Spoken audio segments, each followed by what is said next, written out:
Mapuputol na ang record ni Donnie Ahas Nietes bilang longest reigning Filipino World Boxing Champion. Ito'y dahil aakyat na si Nietes sa flyweight division upang subukan na makasungkit ng kanyang ikatlong division title.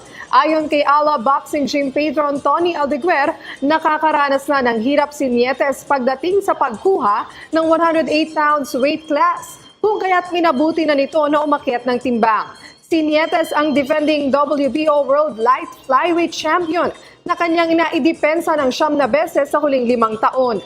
Bago ang pagiging Light Flyweight Champion ay hinawakan ni Nietes ang minimum weight class na pinagharian naman ito ng 7 taon.